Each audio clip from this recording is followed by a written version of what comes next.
नमस्कार, आप देख रहे हैं एम न्यूज 24/7 और मैं हूं आपके साथ नीलोफर अंसारी। आइए नजर डालते हैं आज की ताजा खबरों पर। सपा सुप्रीमो अखिलेश यादव का भाजपा पर बड़ा हमला। कहा आरक्षण खत्म करने के लिए भाजपा नहीं दे रही नौकरी। कहा नौकरी देंगे तो आरक्षण देना पड़ेगा, आरक्षण ना देना पड़े इसलिए कराते पर्चा लीक। कन्नौज से लड़ने के सवाल पर कहा कि बहुत जल्द होगी घोषणा। कहा चुनाव चिन्ह साइकिल और मैं यहां हूं मौजूद। प्रत्याशी डिक्लेयर करने के सवाल पर बोले अखिलेश, हम मांग तो रहे आपसे वोट, जब तक हम राजनीति करेंगे कन्नौज जाएंगे। कहा इस बार आ गई भाजपा तो संविधान से मिला वोट का अधिकार भी छिनेगा। इनकी साजिश संविधान बदल जनता से वोट डालने का अधिकार भी छीनने की है।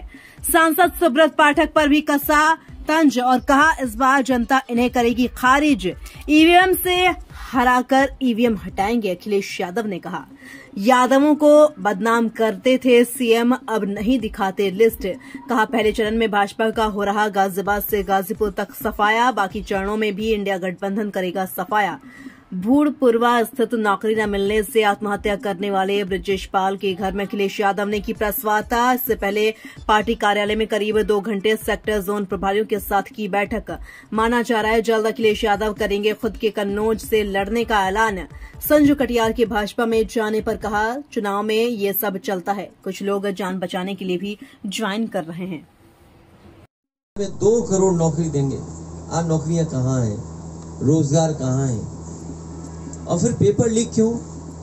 पेपर लीक के कारण मैंने कई बार गणित समझाया कि 60 लाख बच्चे प्रभावित हुए हैं जो पेपर लीक के कारण नौकरी नहीं पा पाए, जिन्होंने परीक्षा के लिए तैयारी की, मेहनत की, दिन रात पढ़े, पैसा खर्च किया, ट्यूशन करा, कोचिंग ली, ट्रेनिंग ली, और उसके बाद 60 लाख बच्चों को पेपर लीक का सामना करना पड़ा। अगर हम 60 लाख बच्चे उनके माँ बाप को जोड़ दें, 3 सदस्यों को ही परिवार का अगर हम मान लें, 3 का गुणा अगर हम 60 लाख से कर दें तो उत्तर प्रदेश में 1 करोड़ 80 लाख लोग हैं जो इस सरकार के खिलाफ दिखाई दे रहे हैं। यही 1 करोड़ 80 लाख अगर हम 80 से भाग दे दें लोकसभा का, तो हर लोकसभा में 2,25,000 वोट इस सरकार का कम हो गया। सोचिए 2,25,000 जिस सरकार का, जिस पार्टी का वोट कम हो जाएगा, वो कैसे लोकसभा के लोग जीतेंगे? प्रधानमंत्री से लेकर बीजेपी के लोग ये दावा कर रहे हैं हमारा संकल्प पत्र बहुत मजबूत है, युवाओं को रोजगार देगा, तो जमीन वो दिख नहीं रहा। कोई चुनाव नहीं बचा जिसमें प्रधानमंत्री और मुख्यमंत्री और उप मुख्यमंत्री और मंत्री कन्नौज न आए हो। ये जितने लोग हैं आते हैं कन्नौज, विकास देख के कन्नौज से वापस चले जाते हैं, लेकिन कन्नौज का विकास नहीं करते। प्रधानमंत्री से लेकर के मुख्यमंत्री, उप मुख्यमंत्री, मंत्री और तमाम दर्जा प्राप्त मंत्री इसी एक्सप्रेसवे से चल के आते हैं या दूसरे साधनों से आते हैं, कन्नौज का विकास देखते हैं लेकिन कन्नौज का विकास नहीं करते हैं। तो सोचिए, जो केवल कन्नौज को अपने भरोसे पे छोड़ दें, ये तो एक क्षेत्र है, और भी क्षेत्र हैं इसी तरह के, और कोई चुनाव नहीं। तो हमारी ये भोली वाली जनता जिसको बाबा साहब भीमराव अम्बेडकर जी ने अधिकार दिया एक वोट डालने का, इनकी साजिश है कि गरीब जनता वोट ही न डाल पाए, वोट का अधिकार भी छीन लें, और नौकरी इसलिए नहीं दे रहे हैं। देखिए यही तो गढ़ का कमाल है। बीजेपी से लेके सब घबराए हुए हैं कि कन्नौज इस बार लाखों वोट से हराने वाली है। सांसद जी हाजिर हों, क्या काम किया उन्होंने? सांसद जी हाजिर हों, क्या काम किया है? गांव-गांव से आवाज आ रही है। पहले का अच्छा, जैसा कि जिला पुलिस को ठोक रहे हो, इस बार पुलिस भी ठीक करेगी उन्हें। सर, कल फर्स्ट फेज का इलेक्शन है, यूपी की 8 सीटें हैं और देश भर में तमाम सीटों पे कल चुनाव होने जा रहा है। जनता से आप क्या कहना चाहेंगे? मैं इस ब्रजेश पाल नौजवान के घर पर बैठ करके यही कहना चाहता हूँ, इस परिवार ने एक नौजवान अपने बेटे को खोया है, देश के और प्रदेश के एक बेटे को खोया है। प्रदेश सरकार वो बने जो नौकरी और रोजगार दे, वो सरकार न बने जिसकी हर बात झूठी, हर बात वादा उसका झूठा। पहले चरण कितना? मैं पहले चरण में समाजवादी पार्टी और गठबंधन के जितने प्रत्याशी हैं उनके पक्ष में समर्थन मांगने का आह्वान करता हूं, उनसे अपील करता हूं जनता से कि पहले चरण में इंडिया गठबंधन की मदद करें, सहयोग करें और उन्हें आगे बढ़ा दें, जिताएं। सर, कन्नौज की जनता से हमने बात किया तो ऑन कैमरा कन्नौज की जनता ने कहा कि मुझे जानकारी दी तो उन समाजवादी साथियों से मैंने कहा आप भूले ना परिवार के बीच में, और जब हमें मौका मिलेगा तो मैं जरूर आऊंगा। मेरे साथ उनके पिता बैठे हैं लक्ष्मण सिंह जी। ब्रजेश पाल एक पढ़ा लिखा नौजवान जो नौकरी कर करके न केवल अपने परिवार की बल्कि समाज की सेवा करना चाहता था, वो हमारे बीच नहीं रहा।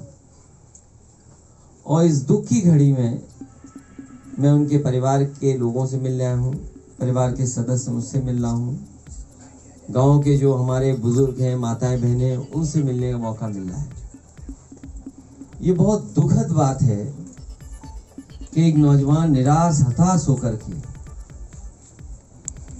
और इस मानसिक स्थिति पे पहुंच जाए कि अब उसे जीना नहीं है, न नौकरी ढूंढनी है। और जिसने भी उसकी जो सुसाइड नोट है पढ़ी होगी, उसके आंखों से आंसू आ गए होंगे, अपने माता पिता से माफी मांगते हुए, अपनी बहनों के बारे में सोचते हुए, और सब डिग्रियां जला दी उसने। ब्रजेश ने अपनी सुसाइड नोट में लिखा कि जो डिग्रियां मुझे नौकरी नहीं दिला सकती, उन डिग्रियों का क्या फायदा। तो ये कहानी केवल एक ब्रजेश पाल की नहीं है, बड़ी संख्या में नौजवान पूरे उत्तर प्रदेश देश में निराश हो गया है। मुझे याद है फिरोजाबाद की एक बेटी, जिस दिन उसे जानकारी मिली कि जो परीक्षा दे करके आई और गांव के आंकड़े, तो हमें मिलेगा कि बड़े पैमाने पे नौजवान निराश होता चला जा रहा है। पहले तो वो डिग्री हासिल कर ले रहा है, पढ़ाई पूरी कर रहा है, और जब नौकरी की तलाश में नौकरी नहीं मिल रही है तो वो घर आके बैठ जाता है या अपने परिवार के काम को बांटने लगता है। ये स्थिति पैदा कर दी है। और अभी जो देश के आंकड़े आए हैं, 90% नौजवान के हाथ में नौकरी और काम नहीं है।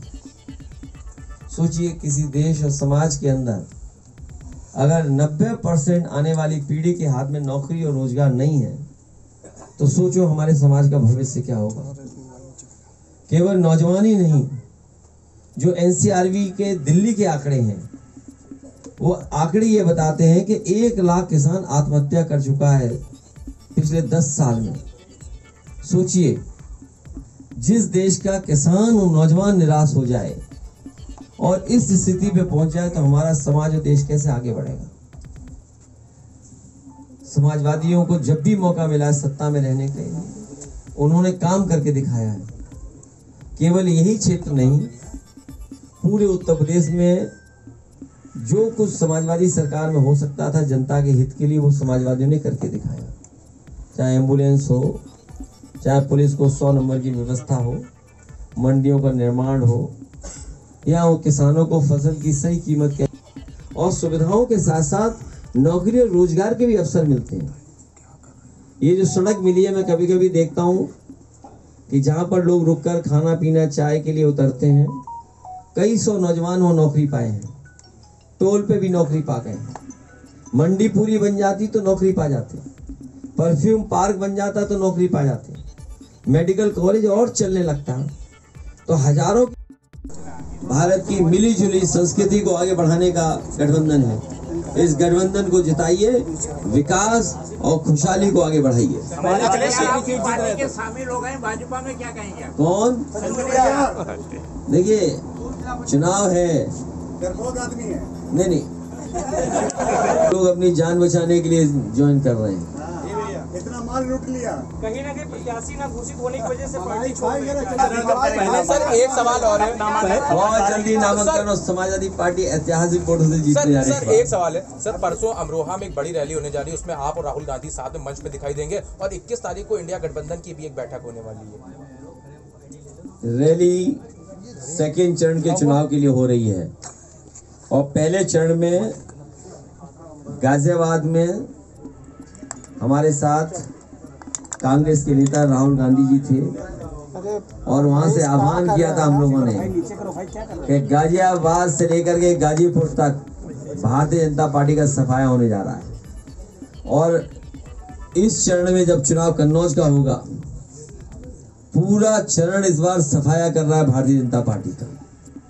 देखिए फर्रुखाबाद जीत रहे हैं हम लोग, जीत रहे नहीं, डॉक्टर नवल किशोर जी जीत रहे हैं। कन्नौज इस बार अब इतिहास बनाएगा, रिकॉर्ड मतों से जिताएगा। प्रत्याशी का नाम सपा कार्यकर्ताओं साइकिल चुनाव चिन्ह और हम यहाँ मौजूद हैं। इस बार जनता उनसे सीधा सवाल पूछेगी कि हमारा विकास कहाँ है, विकास कहाँ खो दिया आपने। सर जी क्या आज चुनाव लड़ने की घोषणा करेंगे आप? क्योंकि आपने कहा अच्छे दिन आएंगे तब करेंगे। अच्छे दिन समाजवादी पार्टी चुनाव लड़ेगी और बहुत जल्दी फैसला ले लेंगे कौन चुनाव लड़ेगा। क्या आप ही लड़ेंगे, कोई दूसरा लड़ेगा? बहुत जल्दी फैसला हो जाएगा। इसीलिए मैं हर कार्यकर्ता नेता से मिला भी हूँ। आज बैठक हर कार्यकर्ता नेता से मैंने हाथ मिलाया भी कन्नौज की विधानसभा के लोगों। जी आप ही लड़ेंगे साहब, फिर दूसरा कोई लड़ेगा? आपको लेके कि अखिलेश जी हमारे यहाँ से चुनाव लड़े? जब तक हम राजनीति कर रहे हैं तब तक यहाँ हैं। और सोचिए परफ्यूम मेरी पाक ये सड़क से निकलते हुए देखते होंगे, नामांकन कब तक हो मंडी जाएगा? देखते होंगे, ये सड़कें जो हॉट मिक्स बनी हुई हैं, आपको पता ही लगा कब इस गांव में आ गया। भैया नामांकन कब तक होगा? सर फिर नामांकन कब तक करेंगे आप? नामांकन होगा और जी 2,25,000 तो ये नाराज हैं, लोधी समाज नाराज है, साके समाज नाराज है, क्षत्रिय समाज नाराज है, पाल समाज नाराज है, 2 लाख ये लोग नाराज हैं। सोचो कितने लोग नाराज हैं कन्नौज में अकेले। और पत्रकार तो ऐसे दुखी हैं। सर लोग